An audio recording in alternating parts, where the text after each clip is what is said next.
Hello everyone, today we're going to be talking about a new function family, the absolute value function family.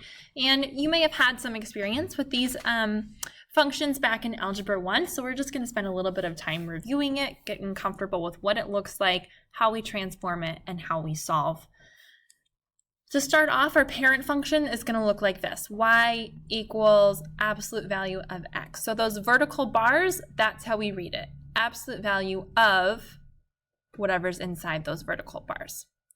We see over here, it looks like a V shape. It's in red, perfectly symmetrical, right, about this middle line, the y-axis. And we'll go to our transform functions now so we can start to look at how we can shift this function. If I add 4 to it, I'll pop this function up, inside the absolute value signs, it moves it in the negative direction, right? Plus 4, it actually moves it in the opposite direction. We talked about that. So the same pattern applies to our absolute value functions. All we've done is we've just shifted it horizontally 4 places.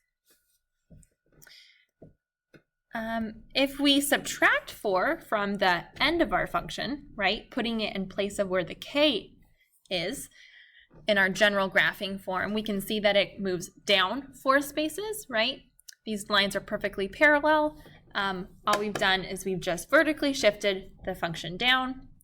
And then if we put a value in front of the absolute value, pop this one up, we see that it's done about what we expected. It's made it skinnier, right? It's made it steeper, in other words. So now instead of a wide open graph, which is the red graph, we have this very skinny, narrow graph. It's going up at a much faster rate. So that was a little introduction to some of those transformations that we're going to be looking at with our absolute value function. So I want to pull up these 3 functions. As we can see, when we shift it, when we stretch it vertically, and when we shift it horizontally, we only have one axis, right? So it's intersecting the x-axis here, and then these two, that only solution is at 0, 0. Alternatively, let me put those away for a second, and let's look at, this function here. So now we've shifted the function down, we see we now have 2 x-intercepts, one here at -4, 0, and one at 4, 0. We know from our quadratic equations that we can usually solve for those x-intercepts, and they are important for looking at the symmetry of the graph, for graphing the function, and for moving it between standard form and graphing form. So we're going to take a look at how we actually solve for those x-intercepts algebraically next. Okay, so we're looking at the exact same function we had before in our Desmos app. Now we just have the equation here, and we're going to think about how we actually solve algebraically for the 2 places where this crosses the x-axis. So the important thing to recognize whenever we're solving is that when the graph is crossing the x-axis, the y value is 0. So the first thing I'll do is I'll replace y with 0 and rewrite my function down here. Now I'm going to try to isolate the absolute value sign. It's really important whenever we're solving here. So to get this by itself on its own side, I'm going to add 4 to both sides, and then I'll just rewrite my function again down below.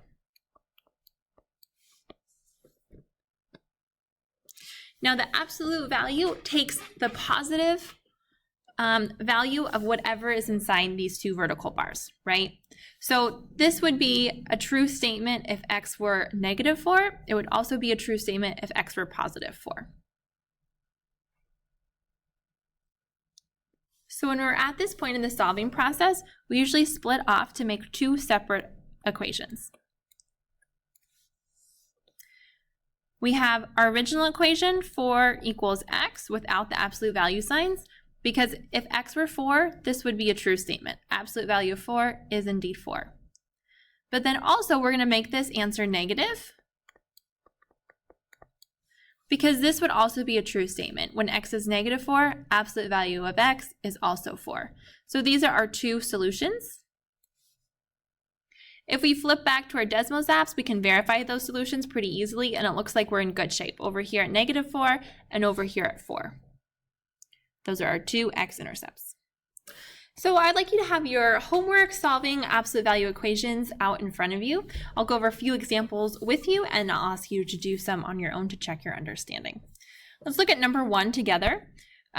We've already have this absolute value set up, so now we're going to branch off to have 2 separate solutions, right? And our first one, 10 equals n. Absolute value of 10 is definitely 10. And in our second setup, we have negative 10 equals n, right? Absolute value of negative 10 is indeed 10. That's the answer to number 1. Pause the video, take a second, and try 2 on your own. All right, I got 9 and negative 9 for 2. If you feel like that example still doesn't make sense, rewind the video and watch a little bit more of the explanation. Hopefully make some of those connections. Let's look at number 3. Number 3, again, we're going to branch off into 2 separate examples. 2 separate equations to solve for our 2 intercepts. So we're going to have 4 equals m divided by 5. And then we're also going to have negative 4 equals m divided by 5. Once I have those 2 things set up, I'm just going to solve using algebra. Multiply by 5, and I get m equals 20 over here. Multiply by 5, and I get negative 20 equals m on this side. So my 2 solutions show up here. Again, I'm breaking up the problem, so I have my 2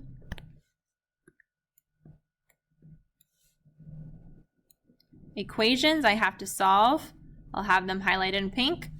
Only difference here is one is equal to a negative 4, one is equal to a positive 4. Try this next example on your own. Pause the video, see how you do. We'll check in a few seconds. So for number 4, my answers were x equals negative 4 and x equals negative 2. If you got something different, maybe look back through your steps and see if you can find any holes or any places you might have made a mistake. All right, let's look at one more example together. I'm going to do the same thing that I've done previously, make this into 2 separate equations to solve. So I have,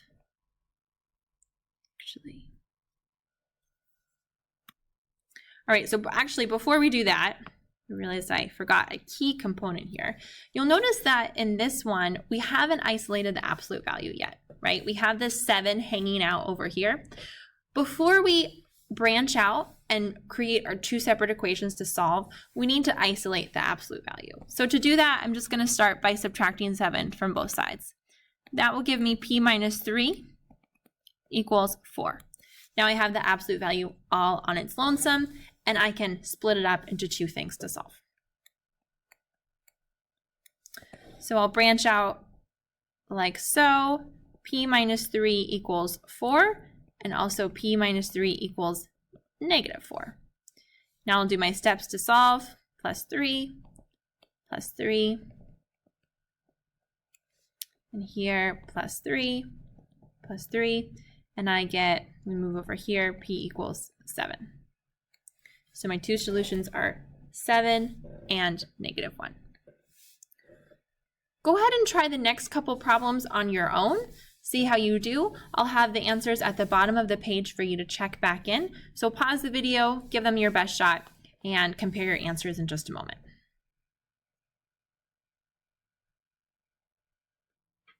All right, these are the answers that I got when I just solved the problems. Please let me know if you think I made a mistake. It happens sometimes, that's for sure. And let me know if you still have questions about solving absolute value problems.